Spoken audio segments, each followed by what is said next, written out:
Welcome to Hope Channel International. Stephen was not only the first Bible martyr, but also an excellent example of the forgiving spirit God wants us to have. In this video, enjoy the spoken word by Elroy Byam about forgiveness and how the Bible inspired him.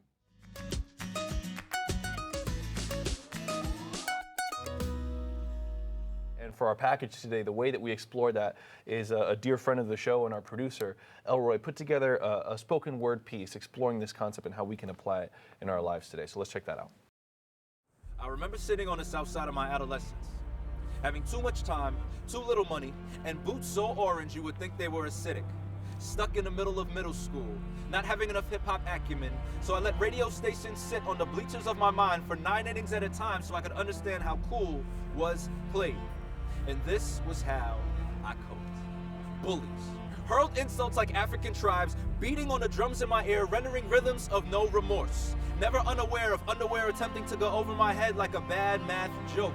You see, this was a reality show without the show. There was no audition for this role. See, bullies' eyes would introduce themselves to feet that could only pay toll if they were covered in Jordans or Timbs. You see, bullies are prisoners. Their limbs were branded long before they felt it with numbers no fingers could dial.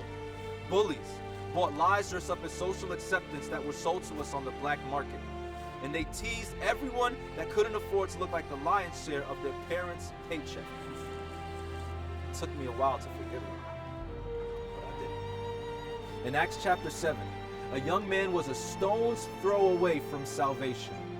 Rocks fueled by hatred sang lullabies and put his innocence to sleep. But before Stephen's eyes were closed, they were open. Blinking, he took snapshots of the greatest spiritual tandem of all time. Why is it that every time we try to stand for Jesus, it feels as if we are lighting a match in a room full of snow, desperately hoping for the melt before the burn? So while my feet are splintered from walking on the shards of broken promises for far too long, I've learned that forgiveness is freedom, that bullies are actually placeholders for damaged hearts, and that light can pledge allegiance. I want to give a big thank you to Elroy for putting that together for us, because I think it highlights we all have a personal narrative in which we have been the recipient of something that is really hard to forgive. And I think it's ways we can all be like Elroy, we can all be like Stephen, who are all like Jesus. And so that's something I think we can all take for ourselves. Amen.